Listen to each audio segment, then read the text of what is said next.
Naubusan ng missiles ang United States of America sa kakadepensa sa Israel sa nangyaring gera nito laban sa Iran na nagsimula noong February 28, 2026. Pero ang Israel, hindi pa raw nagagalaw ang marami nitong mga missiles. Yan din daw ang dahilan kung bakit gustong-gusto ng United States of America ng ceasefire. Totoo kaya ito? Yan ang ating pag-uusapan sa videong ito. Pero bago ang lahat ay huwag kalimutang mag-subscribe. Samahan mo na rin ng like ang video ito at i-click ang notification bell. Napakalaki kasing tulong yan para sa aming mga content creators.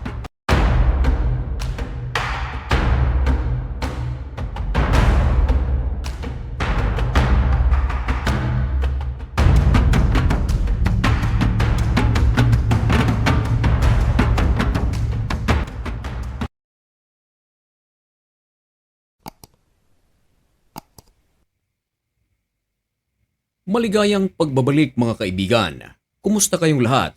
Ngayon ay May 22, 2026 at nagbabaga at napakabagong balita ang ating ihahatid sa inyo.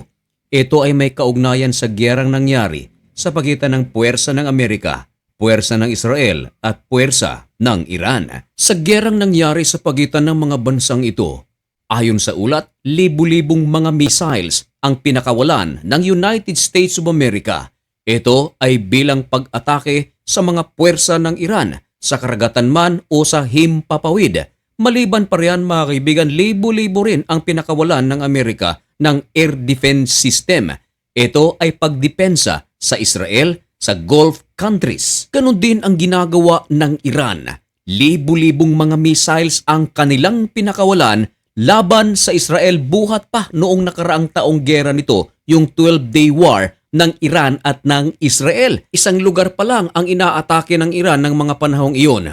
Pero ang pinakabagong gera, hindi lang Israel ang inaatake ng Iran, kundi maging ang Gulf States, maging ang puwersa ng Amerika.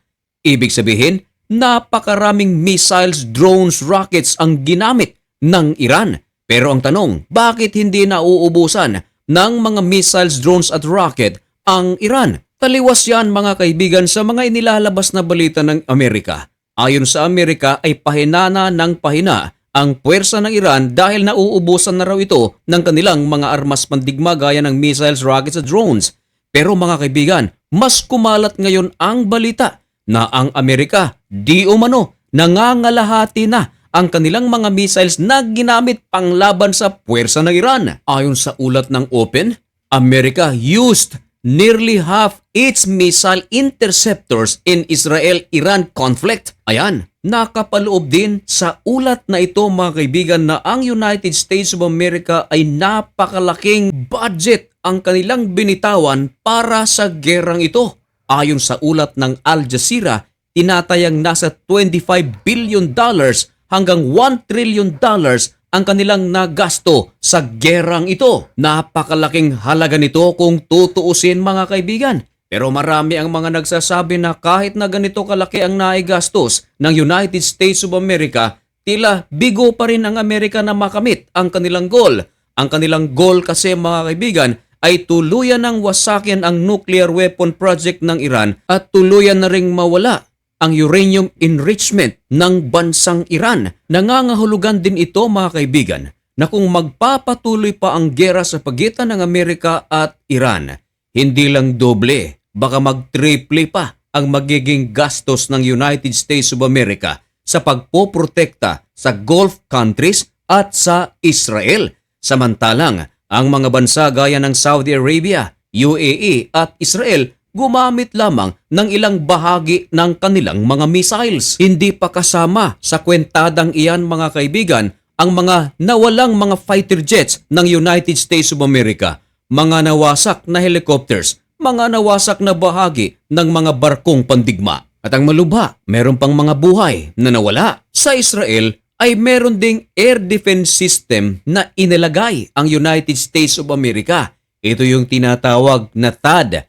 Ibig sabihin mga kaibigan, ang Israel ay nababalot ng 5 layer ng air defense system. Una talaga mga kaibigan ay ang THAAD. Pangalawa ay ang Iron Beam. Pangatlo mga kaibigan ay ang Aru-1 at 2. Pang-apat ay ang David Sling at ang panglima ang Iron Dome Air Defense System. Lahat ng nabanggit na mga air defense system, hindi naman ito gagana kung walang mga missiles na inilagay. Sa THAAD ng Amerika mga kaibigan ay napakaraming missiles ng Amerika ang kanilang inihanda. At ayon sa ulat, nagamit ito. Talagang magagamit ito mga kaibigan dahil yun nga ang pinakaunang sasalubong. Ibig sabihin, napabagsak muna ng THAAD ang maraming mga missiles ng Iran papasok ng Israel bago pa gumana ang ibang air defense system ng Israel.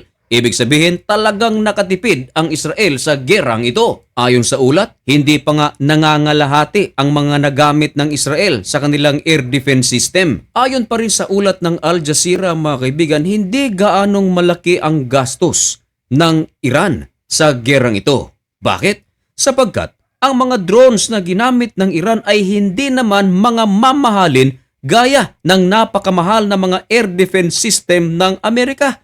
Ibig sabihin, winawasak ng Amerika gamit ang kanilang mga mahal na mga air defense system upang wasakin ang mga mumurahin na mga rockets, missiles at drones ng Iran. Ang iba pa nga ay pinaglumaan. Pero ang tanong, totoo kaya ang mga balitang ito?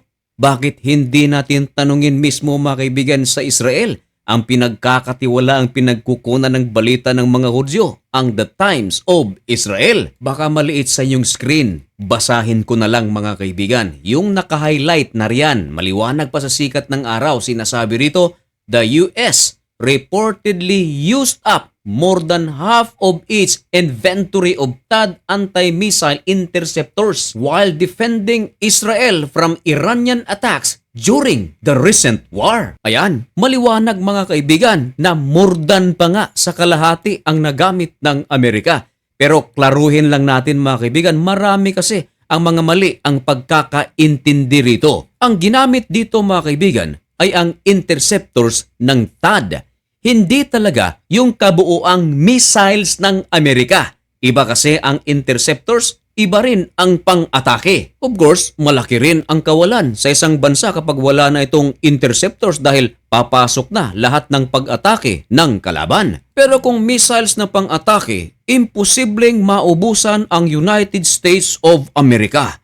Supplier pa nga ito sa iba't ibang dako ng mundo. Hindi naman siguro obob ang United States of America na uubusin nila ang kanilang missiles sa isang iglap lamang. At bilang patunay, ibinalita rin ng The Times of Israel na isiniwalat ng Amerika na magsasagawa sila ng marami pang pag-atake sa Iran at magpapadala pa ng maraming mga interceptors sa Israel. Now, isipin natin mga kaibigan, kung halos maubos na ang interceptors ng Amerika, bakit magpapadala pa ng marami sa Israel? Mga kaibigan, ano ang inyong masasabi tungkol sa balitang iyan? Ipaalam ang inyong mga opinyon at komento dyan sa comment section. At hanggang dito na lamang muna ang video ito. May God bless you and thank you so much for watching. Goodbye!